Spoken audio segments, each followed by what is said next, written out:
You're listening to the Dibbly Dobbly Podcast. Remember to like, share, comment, subscribe, and click the bell to make sure you get the latest episodes of the podcast. Be sure to like and share our Facebook page and follow us on Twitter and on Instagram. Hi everyone and welcome back to another episode of the Dibbly Dobbly Podcast. And on today's episode of the podcast, we are going to be reviewing the first Ashes test between England and Australia from Edgbaston, and what an amazing test match it was. From start to finish, it had it all: drama, suspense, and we saw some great performances with bat, ball, and in the field. It was one of those amazing test matches, and will go down as one of the best Ashes test matches we've seen in recent memory. But on today's episode, we're going to talk about both teams, how they performed, and look ahead to the second test, which will be at Lord's starting next week. But first of all, let's have a look at the match summary and how the match panned out from the first Ashes test at Edgbaston between England and Australia. England won the toss and they chose to bat first. They finished on 8 for 393 declared from 78 overs. Joe Root top scored with 118 not out. Nathan Lyon took 4 wickets for Australia. Australia, in their first innings, were bowled out for 386. Usman Khawaja top scored with 141. Ollie Robinson and Stuart Broad took 3 wickets each for England. In the second innings, England were bowled out for 273. Harry Brook and Joe Root both top scored with 46. And Nathan Lyon and Pat Cummins took 4 wickets each for Australia. Australia, in their second innings, needed 281 runs to win. They finished on 8 for 282. Usman Khawaja top scored with 65. Stuart Broad took 3 wickets for England. Australia won by 2 wickets, and Usman Khawaja was named player of the match. So that's how the match panned out. And that's how the match panned out here at Edgbaston. And what an exciting test match it was. Now, so what were the key moments and key factors from this first Ashes test between England and Australia? Well, England's declaration on day one was a big talking point, and one of those key moments and key factors in the match. Declaring on 8 for 393 from 78 overs helped to advance the test match. England was scoring quickly. They scored over 390 runs in 78 overs. So to declare on day one certainly advanced the match. Usman Khawaja's 141 in Australia's first innings was vitally important for Australia in their first innings, after Australia were 2 for 29 at the start of their innings. But to get Australia to 386 all out, only 7 runs behind England's first innings total. England's second innings to score 273 to set Australia 281 runs to win in the fourth innings. That was another key moment and key factor. And last but not least, Pat Cummins and Nathan Lyon's partnership of 55 not out for the 9th wicket helped Australia to chase down 281. And they came together when Australia were 8 for 227, still needing 54 runs to win. They guided Australia to a 2-wicket victory and a 1-0 series lead. So those were the key moments and key factors from this first Ashes test between England and Australia from Edgbaston. Now let's talk about how both England and Australia performed in this first Ashes test at Edgbaston with both bat and ball. And we'll start with the home side, England. Let's start with England. And let's talk about England's batters and their performance in this first Ashes test. So their batters: Crawley, 61-7, Duckett, 12-19, Pope, 31-14, Root, 118 not out, 46, Brook, 32-46, Stokes, 143, Bairstow, 78-20, and Ali, 18-19. That's how the England batters went about things in this first Ashes test from Edgbaston.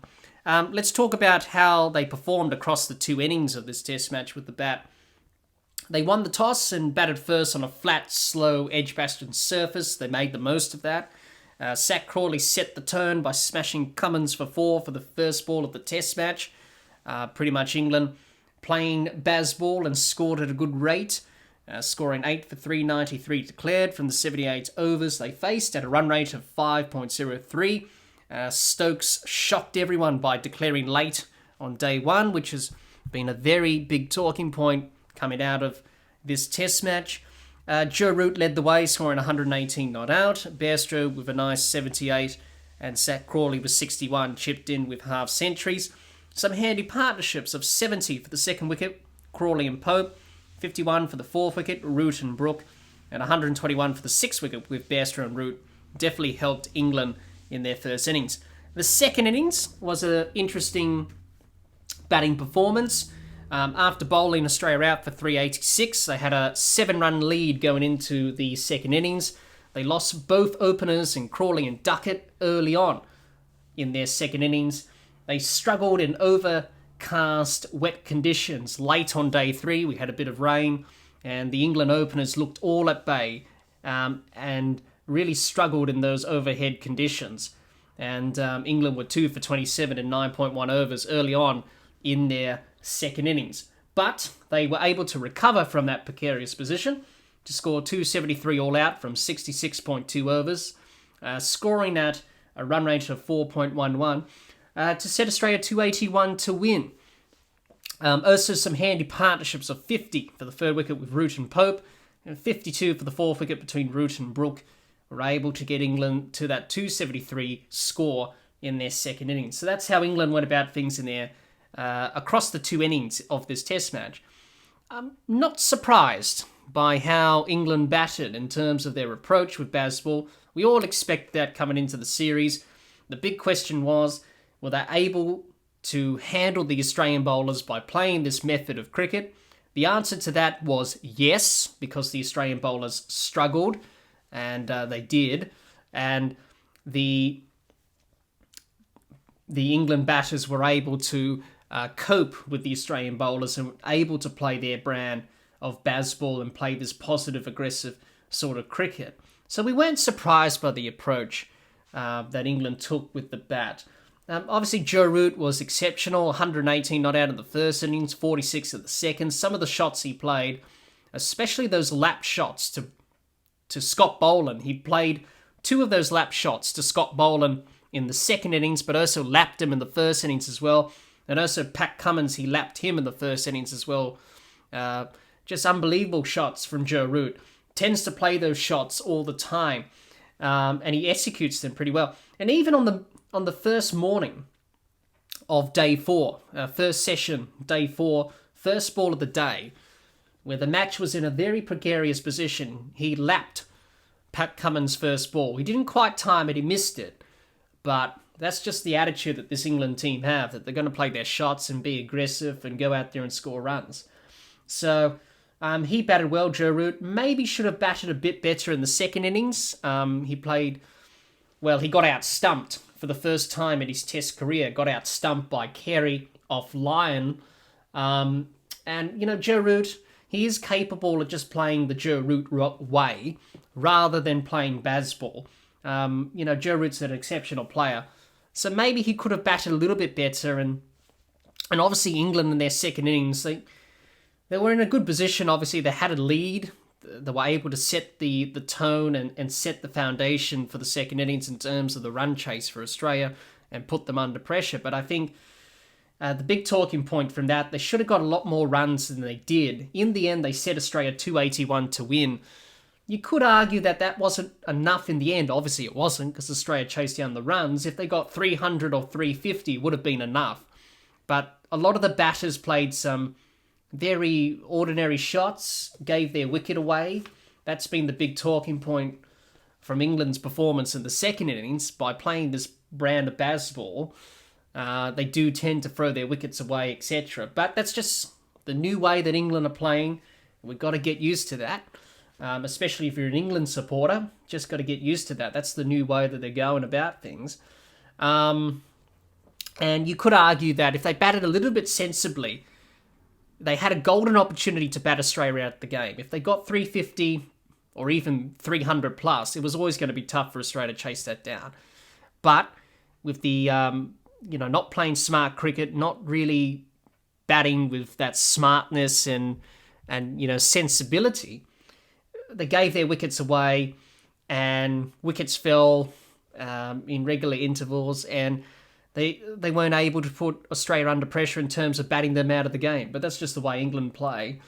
Zach Crawley, Johnny Bairstow made half centuries. They showed some good signs. Obviously, Bairstow coming back from injury. Zach Crawley under pressure, as always. He batted well in the first innings, set the tone, really, with the first ball when he smashed it through the covers for 4. They were the only 2 that made half centuries, and obviously Joe Root made a century. Of course, the rest didn't, but that's just the way England are batting. Also, the declaration was a big talking point from Ben Stokes. Was it the right decision? Well, with the way that England score their runs by playing this new positive brand of BazBall, or whichever name you like to call it, for them, it really put them in a good position in terms of forcing the game forward, moving the game forward. Ben Stokes saw it as an opportunity to put Australia under pressure in terms of getting a couple of wickets late on day 1. It didn't turn out that way because Australia got through to the close of play. But a lot of people would have said, if he batted on for a little bit, got 400, maybe 450, Joe Root was still in, he was batting well, just scored a century. The woulda, shoulda, coulda moments and the what ifs. You never know. Root and Robinson, who was batting at the time, they probably would have got out in back-to-back deliveries, or would have got out anyway. So I don't think it would have made any difference anyway. Australia probably would have got the 2 wickets anyway, because England were playing some shots. England were looking for quick runs. They probably would have got bowled out anyway. So it doesn't really matter, the what-ifs there. But I don't think we should be surprised by Ben Stokes and his tactics. I wasn't surprised when he declared. I sort of had in the back of my mind that he was probably going to declare anyway. And he did. So I don't think we should be surprised by Ben Stokes. He always tends to do things out of the box that are against the conventions of Test cricket. But I can understand why a lot of people, a lot of us who have watched Test cricket for a long time, we have the mentality, we have the mindset of traditional Test match thinking. And obviously, in a traditional sense, it would have been, proper for England to keep on batting and get 400 runs, get 450, bat Australia out of the game of the first innings, job done. But with Ben Stokes, he doesn't think like that. He's not that type of captain. He couldn't care less if they got 450 or under 400. He wants to move the game forward and make sure that England have a good opportunity of taking wickets and really driving the game forward. So that's why he declared when he did. But obviously that's a big talking point, seeing that this pitch here at Edgbaston was flat, slow, didn't do much. A lot of people are arguing about that. As we know with England, they won't change their approach with the bat. They'll keep going hard, but mentioning before, at times they play a little bit of reckless cricket. A lot of them had starts. Crawley had a start. Bairstow had a start, didn't go on to make a big 100. Especially in the second innings, they all had starts. No one made a big score, and they gave their wickets away. So for England, we know they won't change their approach with the bat, but sometimes they don't do themselves any favours. And especially when they're in dominant positions, they don't really force it. And that's why in this Test match, they didn't really bat Australia out of the game, especially in the second innings. If they got over 300 plus, you would think that England, it was their game to win. Also, we saw some vulnerability from the England batters, especially late on day 3, when we had those rain delays. Late on day 3, overcast, wet conditions. They lost 2 early wickets. Crawley and Duckett looked really out of sorts when the Australian bowlers, Pat Cummins and Scott Boland, during that spell when Australia got 2 wickets for 20-odd runs, when we came back for those rain delays, England did look a little bit vulnerable there. So no wonder Ben Stokes has said before this series, we want flat wickets to nullify Australia's attack, because Australia's attack, if they do have a bit of assistance, this England team will struggle in the way they play. So we definitely saw some vulnerability on day 3 when the conditions were very helpful for bowling. And that was the only time of the test match that the ball really did anything, because it was pretty much a slow, flat wicket. So something there for Australia probably to exploit. If they do get a bit of help and assistance, this England team may struggle. But just to finish off the batting before we talk about the bowling performance from England, the batting, not surprised by their approach. They won't change anything. There are a few areas that they can get better at. So we'll have to wait and see what happens at Lord's for the next test. But for England's batting in this test match, they could have done better, and they had opportunities to try and bat Australia out of this game. Unfortunately, they weren't able to take them. Now let's have a look at their bowlers and talk about England's bowlers and how they performed in the test match. We'll start with Root. He picked up 1 wicket for the match. No wickets for Brook, 2 wickets for Stokes, 3 wickets for Ali, 6 wickets for Broad, 5 wickets for Robinson, and a wicket for James Anderson. And that's how the England bowlers went about things in this test match. Let's talk about the first and second innings, how they performed with the ball across those 2 innings. They bowled Australia out for 386 in the first innings, getting a 7-run lead, which was a good result. They could have bowled Australia out for less if it wasn't for some drop catches off Bairstow and also some missed stumpings and also Broad bowling Khawaja off a no ball.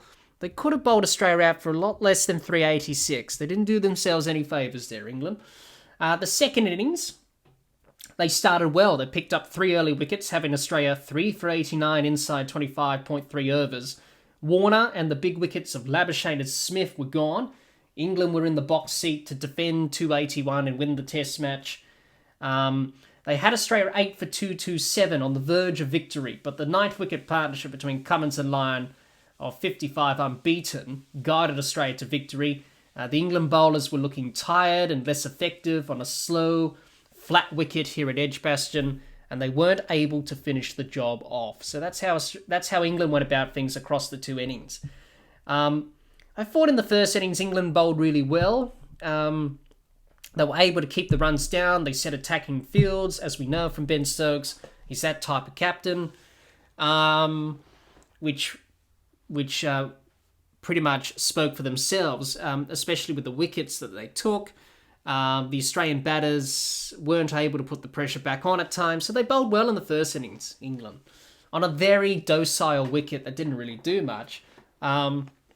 But in the second innings, they had plenty of opportunities to finish off the job, but they weren't able to capitalise on them. And to be honest, this test match was pretty much England's to win. And in the end, it was their test match to lose, and they lost. They didn't capitalise, they didn't take key moments, they didn't get the chances, they didn't make the chances. And unfortunately for them, they were on the losing side. As I mentioned, they had plenty of chances to win this test match, but unforced errors cost them in the form of drop catches, missed stumpings, missed fields, getting wickets on no balls. Stuart Broad in the first innings to Khawaja. Bairstow dropped a few catches, missed stumpings. He took a good catch off Labuschagne in the first innings, but that's the risk you take when you're not selecting a specialist keeper. Obviously, as I mentioned before, Broad bowling Khawaja off a no ball in the first innings. Ben Stokes dropping the Nathan Lyon catch towards the end of the test match. He got a hand to it, Stokes.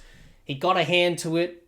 He went to ground. The ball was still in his hand, but then it boggled out as he hit the ground.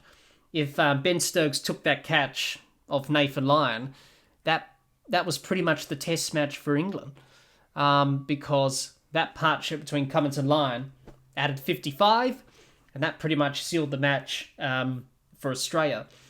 So just things like that for England. They didn't really help themselves in the field, and they didn't get those key opportunities when they were presented to them. They missed their opportunities, and that's something that will be definitely hurting England If they got those opportunities, they would have won this test match. But unfortunately, they didn't. Australia had a bit of luck, which you need in this game, and that's why England lost this test match. I thought Stuart Broad was the best bowler for England in this test match. He always bowls well. He took 6 wickets for the match. He bowled well in the second innings where England were looking for those wickets. By the end of his bowling performance in the second innings, he was cooked. He was pretty much out of it, Broad. Tired, cooked, gave it his all. He was the best England bowler. I thought Robinson, there was a lot of talk about Robinson after what happened with him and Khawaja in the first innings. I thought he bowled okay.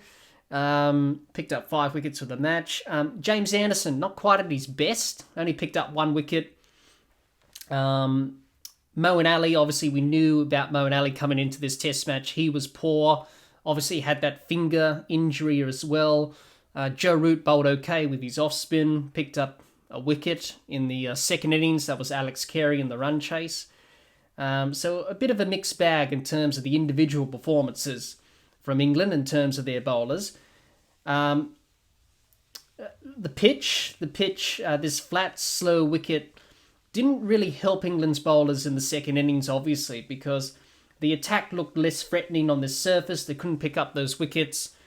Wasn't really doing much. That's why England struggled. And for the first time since BazBall, England failed to bowl out of side and take 20 wickets. And if England want to produce these flat, slow wickets throughout this series, obviously to aid the run scoring in terms of their batting, which is their strength, it's not really going to help their bowlers. And we saw towards the end of this test match, their bowlers looked a little bit cooked, a little bit jaded, fatigued. We saw that with Anderson and Broad, especially Broad. So I feel like if they are going to produce these flat wickets throughout this series, their bowlers are going to be cooked, because the way that England play their cricket, the fast-paced nature, and obviously their batting, obviously they could get bowled out in quick time. Their bowlers don't have much of a rest, and then they come back and they look tired and fatigued. That's what we saw there, and that's why in the second innings they weren't able to finish off the job. Yes, obviously missed opportunities, dropped catches, missed fields, missed opportunities did cost them. But also the pitch didn't help either, and their attack was tired and jaded and pretty much not really effective on this surface. As we know with England, bowling on flat surfaces, they're not really that effective with their attack. So that will disadvantage England's bowlers going forward in this series. So their bowling is a concern, especially what we saw in the second innings. Going forward in the series, it's definitely a concern going forward. Also, Ben Stokes, his tactics in the second innings towards the end were puzzling. He became very defensive, and that's probably the first time we've seen under the BazBall new era with him and McCullum at the helm. That's probably the first time that we've seen Ben Stokes become very defensive. He had the field set back to Cummins and Lyon. Nothing was happening. They went with the short ball sort of ploy to unsettle Cummins and Lyon. Unfortunately, that didn't work. There was nothing in the pitch. The bowlers don't have much of the pace, really. They're all medium paces. They don't have that X factor of pace. And Cummins and Lyon looked comfortable with the short ball, and they got out of the way of it and ducked and weaved. And also Stokes delaying the new ball. He kept Joe Root bowling with the old ball, and probably maybe that was a little bit of a mistake, because Joe Root, that over that he bowled to Pat Cummins, where Cummins hit him for 2 sixes, that's where the game started to turn in terms of Australia believing, and Pat Cummins believing, that we can get these runs. Obviously didn't bowl Anderson towards the end either, Stokes. Didn't go to his premier bowler. Obviously, who do you want taking the wickets towards the end of a test match? You want Broad and Anderson, 2 of your best bowlers that you have on the side. So it was a bit puzzling that Ben Stokes didn't go to him. He stuck with Broad, Robinson and Root towards the end. So definitely his tactics were a little bit defensive in the second innings, trying to save runs rather than take wickets. But just to finish off on England's bowling performance before we move on to Australia's performance in the match, it was okay in the first innings. They bowled okay in the first innings. The second innings, they bowled well up front. But towards the end, obviously the missed opportunities cost them and they weren't able to finish off the job. So for England's bowlers, a little bit of a mixed performance in this test match in terms of their bowling performance. Let's talk about Australia, talk about their performance in this test match with both bat and ball. And let's talk about their batters, first of all. So let's start with their batters. Warner, 9 and 36. Khawaja, 141 and 65. Labuschagne, 0 and 13. Smith, 16 and 6. Head, 50 and 16. Green, 38 and 28. And Carey, 66 and 20. That's how the Australian batters went about things in this test match with the bat across the two innings. But let's talk about Australia's batting performance across the first innings and the second innings. We'll start with the first innings. They did well to get to 386 all out, only 7 runs behind England on the first innings. They were 2 for 29 inside 10.2 overs and in a bit of trouble. But a brilliant century from Usman Khawaja, 141, helped the innings together. He was able to provide that stability in the innings for Australia. He batted through nearly to the end of the innings to hold Australia together. Also some good contributions from Alex Carey, 66, Travis Head, 50, were able to help Australia get out of trouble. Some handy partnerships as well, 81 for the fourth wicket between Khawaja and Head, 72 for the fifth wicket between Khawaja and Green, 118 for the sixth wicket between Khawaja and Carey were also handy partnerships for Australia as well. The second innings, 281 runs they needed to win Australia, was not going to be easy chasing in the last innings of a test match. They got off to a good start. The opening partnership of Warner and Khawaja added 61. Got Australia off to a good start in the run chase, really set the tone. Unfortunately, for Australia, they lost 3 wickets soon after that partnership. There were 3 for 89 and 25.3 overs. The big wickets of Warner, Labuschagne and Smith were all gone. Australia in deep trouble. And then on day 5, Usman Khawaja, top scoring was 65. He was holding the innings together again like he did in the first innings. But once he got out, along with Travis Head and Green and Carey departed, Australia were up against it, 8 for 227, needing 54 runs to win. But enter captain Pat Cummins and Nathan Lyon, added 55 not out for the 9th wicket, guided Australia to a 2-wicket victory, finishing on 8 for 282. So that's how Australia went about things across the 2 innings with their batting. Let's talk about their batting overall. It was a bit of a mixed result, really, from Australia with the bat in this test match. I thought in the first innings they lacked a little bit of intent. They got bogged down at times. They didn't put the pressure back on the England bowlers. Also, the field settings that Ben Stokes set probably got into the minds of some of them, especially with Usman Khawaja. When Ben Stokes set that umbrella field to Usman Khawaja off Robinson, and Robinson got him out, obviously, and as we all know, said a few words to Khawaja as he was walking off. I think Australia struggled with that as well in terms of Ben Stokes' field settings and trying to score runs off that. So they lacked a little bit of intent with the bat in the first innings. Let's talk about the run chase. The run chase, chasing 281 was always going to be difficult for Australia. In the last decade, Australia have been set a target of 200 plus runs in the 4th innings on 22 occasions. Won 2 of them and drew 2 of them, which equates to a loss rate of 81%. So even the numbers were against Australia going into this run chase. But enter Pat Cummins. Pat Cummins, what a performance from him. Pretty much got Australia home in the second innings. Obviously, Australia were struggling in the run chase. They lost a few wickets. Obviously, we said going into day 5 that Khawaja, Head and Green and Carey were going to be key. Unfortunately, they all got out. And when Usman Khawaja got out, Australia was 7 for 209. They needed 72 runs to win. And that's when Pat Cummins joined Alex Carey at the crease. And then when Carey got out, they needed 54 runs to win. And Australia were 8 for 227. And, at that stage, I think many people would say that Australia should bat for the draw. And pretty much this is England's game to win. Australia's game to lose. If they get bowled out, so be it. But with Pat Cummins, he believed. He believed. He was aggressive.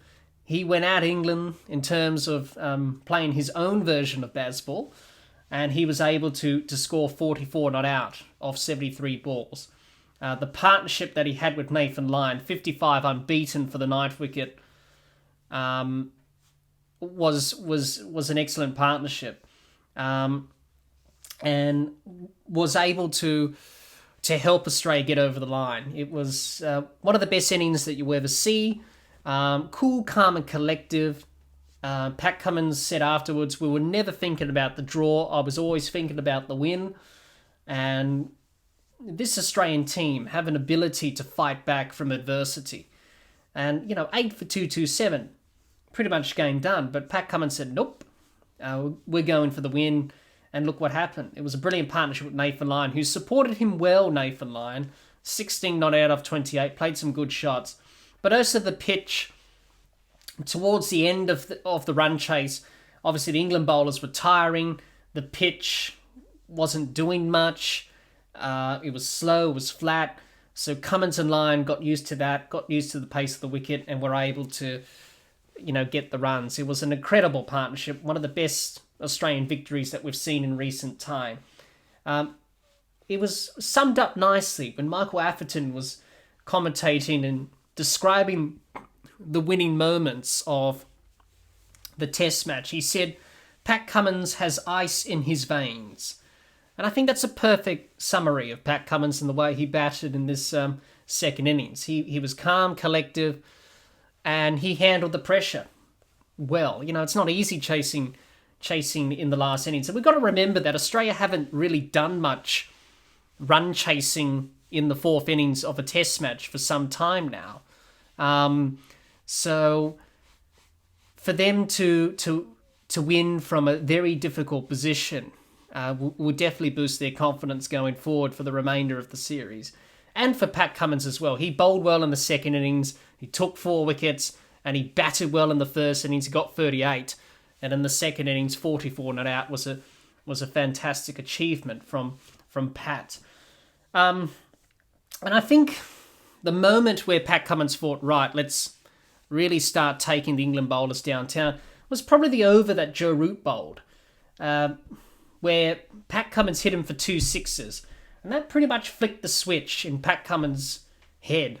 And he said, right, this is the moment where I've got to take the game on, and we've got to put pressure on the England bowlers. And that's where the game changed, and that's where the momentum started to go in Australia's favour. So excellent innings from Cummins, excellent partnership with Nathan Lyon. Usman Khawaja, I thought he batted extremely well in this Test match. He held the innings together on 2 occasions. He held the innings together. The first innings, 141, he faced over 321 balls. The second innings in the run chase, 65 off 197. Those innings and those contributions were vitally important for Australia in terms of keeping them in this match. And for Usman Khawaja, his record in England's not great, but his record in England now has certainly improved. To get that sort of pressure off his back in terms of not scoring a century in England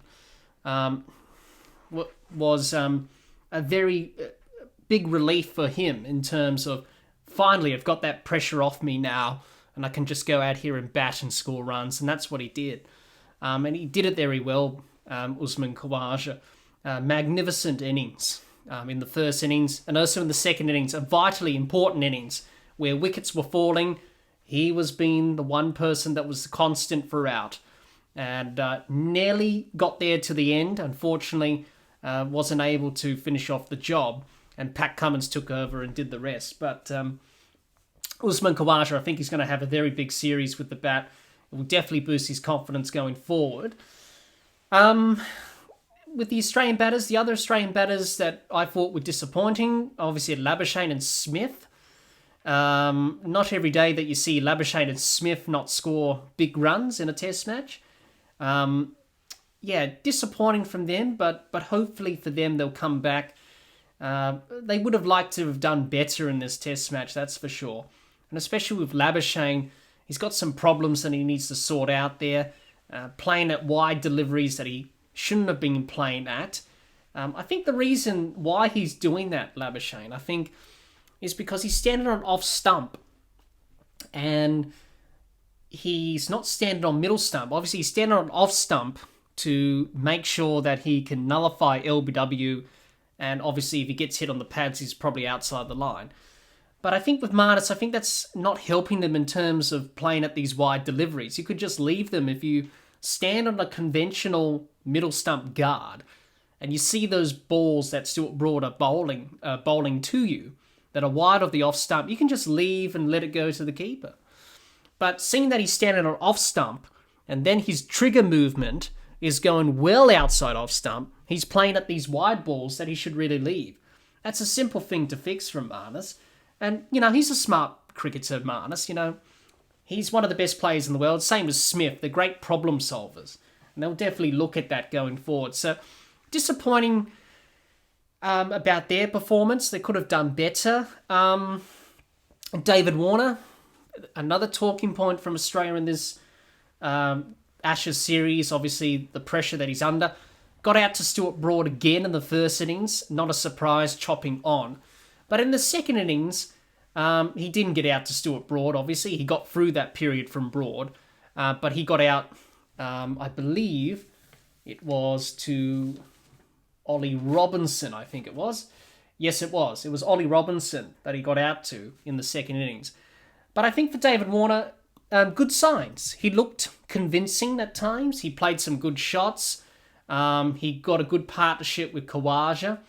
61 for the opening wicket in the second innings. He looked really good, David Warner. He looked convincing, sort of like he did in the World Test Championship final. So hopefully for David Warner going forward, he can get a big score and get some runs in the next test at Lords. Alex Carey, I thought he batted well in this test match, Carey. He got 66 in the first innings. He also kept wicket well. Alex Carey took a few good stumpings, took his catches. He had a pretty good test match all round, Carey, with the bat and the gloves. Good to see Alex Carey, really performing well. In the second innings, he will be disappointed to get out caught and bowled in the way he did to Root. But for Carey, it's all about just trying to learn from that and improve. But I thought he had a good test match with the bat and the gloves. Travis Head and Cameron Green made some good contributions in the first innings. The second innings, pressure was on them to help Australia get over the line. Unfortunately, they didn't.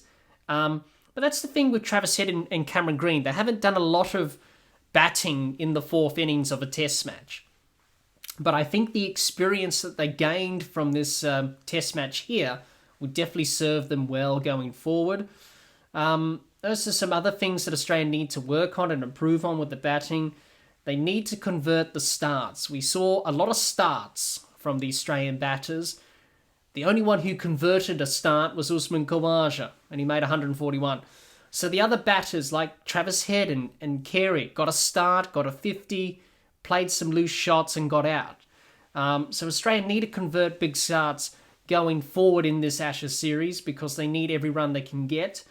Also, tail enders runs, still a concern for Australia. We saw in this test match, Pat Cummins probably the best he's batted in a very long time. Nathan Lyon did well in the second innings, and also Scott Boland as well. Let's not forget about Scott Boland. He got 20 as a night watchman, and that was a vital innings. And Josh Hazlewood only got one not out in the first innings. So it's very important for Australia that the tail enders. Now, obviously, following this test match, Cummins, Lyon, and Scott Boland definitely will boost their confidence knowing that we can score runs. And going forward in the series, that will definitely help them. But for Australia, the tailenders need to do more. We saw that from Cummins in this test match. We saw that from Lyon. We saw that from Scott Boland as night watchman. Hopefully, that will be a good sign to come for Australia in terms of the tailenders runs. Also, Australia need to look at those areas to improve on with the bat. There's plenty of areas to improve on. Show a bit more intent with the bat, be a bit more positive, put pressure back on the England bowlers, and also just doing the basics well enough, building partnerships, converting the starts. If they do that, Australia, then they'll be all right with the bat going into the remainder of this Ashes series. But just to finish off their batting before we talk about their bowling performance, bit of a mixed bag, but in the second innings, what an innings from Pat Cummins to get them over the line. Now let's talk about their bowling performance, Australia, in this first Ashes test. Green took a wicket, 4 wickets for Cummins, 8 wickets for Lyon, 2 wickets for Boland, and 3 wickets for Hazlewood. That's how they performed in this test match. Let's talk about how they performed across the 2 innings in the first and second innings. They lost the toss and conceded 8 for 393 declared on day 1. Didn't handle BazBall all that well. There was some question marks about the tactics from Pat Cummins in terms of putting the field back. In the second innings, they did well to bowl England out for 273 to keep the target to 281. Cummins and Lyon took 4 wickets each and helped Australia in their bowling effort. So that's how Australia went about things across the 2 innings. With Australia, the big question coming into this series was about how will they handle BazBall, how will they go about it, and what we saw in the first innings was a little bit of shell shock from Australia's bowlers. The tactics were questionable in terms of Cummins pushing the field back, giving easy singles to the England batters. And they probably need to relook at that going forward, Australia, with their tactics. I think have some more fielders in attacking positions, but also some run-saving positions up close to the wicket. They can't afford to give easy singles away to this England team. What we saw from England, before you know it, there were none for 50 in like 6 overs or something. Too many easy singles. So the tactics needed to be changed there from Australia going forward. Also, they need to bowl better at the England tailenders. As we saw in this test match, the England tailenders put on some very vital runs. In the first innings, the partnerships that they had were pretty good. The second innings was the same as well. So it need better tactics, Australia, in terms of bowling to the England tailenders. Probably bowl some short stuff, set some aggressive fields, and put them under pressure. I think they need to relook at that. Also, for Australia, they need to build pressure better with the ball. Now, in this test match, they only bowled 8 maidens. They bowled 2 maiden overs in the first innings and 6 in the second innings. So obviously they need to bowl a lot more maidens, build up pressure with dots, and make sure they have the field up close, not back, to make sure they can definitely defend those runs and definitely put England under pressure. So there's a lot of things that Australia can improve on with the bowling performance. I thought Pat Cummins in the second innings was exceptional. That delivery he got rid of Ollie Pope with, that full Yorker at-off stump was superb. Nathan Lyon was also good as well. 8 wickets in the test match. He bowled really well. Scott Boland struggled. We knew that the England batters were going to attack him. That's what happened. Josh Hazlewood did okay on return. So definitely the Australian bowlers can definitely improve on a lot of things. And also Cameron Green was an interesting one. Cameron Green only bowled 8 overs in the match. So Cameron Green didn't really have much of a role to play. Yes, he did take a wicket in the first innings, but he only bowled 2 overs in the second innings. So Cameron Green's involvement was limited in this test match. But as I said, there's still a lot of things that the Australian bowlers can improve on. Definitely the tactics, bowling to the tailenders, and just keeping the pressure on the England batters. But at the end of the day, it was a bit of a mixed bag in terms of the bowling performance for Australia. Now, let's preview the second Ashes test from Lords and talk about what's going to happen in the second test at the home of cricket. Let's have a look at the test stats between England and Australia at Lords in terms of the head-to-head and their records. Now, the first test match that England and Australia played at Lords was back in 1884. 37 matches have been played. 15 of them have ended in draws. Australia lead their head-to-head, 15 to England's 7. So those are some of the stats and numbers between England and Australia from the home of cricket at Lords. Let's predict the playing 11s for both England and Australia and what sort of an 11 they'll take into the next test of this Ashes series. Now, let's start with England. I think England would make a couple of changes to their 11.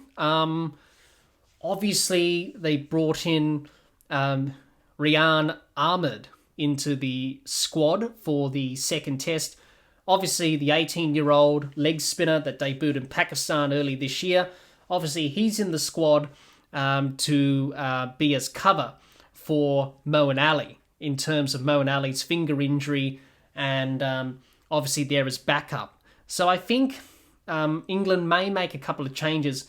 Obviously, if they brought him into the squad, if they brought Ahmed into the squad as cover for Ali, you would think he will probably most likely play. The other change that I think they will make is probably Mark Wood may come back, maybe for James Anderson. James Anderson struggled a bit in the first test at Edgbaston. Obviously, Ben Stokes didn't even bowl him towards the end of the match. So he did look a little bit fatigued, Anderson. Obviously, age, of course, he's 40. He's not getting any younger. So I think they'll make 2 changes to their 11. England for this second test at Lords. I think Ahmed to come in for Ali and Mark Wood to come in for Anderson. So their potential 11 for the second test could be Crawley, Duckett, Pope, Root, Brooks, Stokes, Bairstow, Ahmed, Broad, Robinson and Wood. Now let's talk about Australia's 11 for the second test. I think Australia will probably make a change. Maybe Scott Boland out for Mitchell Starc. I thought in this first test match that Australia's attack looked a little bit the same pace, same variation. Mitchell Starc can add that left arm variation. He can swing the ball both ways. Yes, he can leak runs, but he's a very good bowler and he can take wickets. And he can definitely help Australia in terms of wrapping up the England tail as well. So I think that could be the only change that Australia make.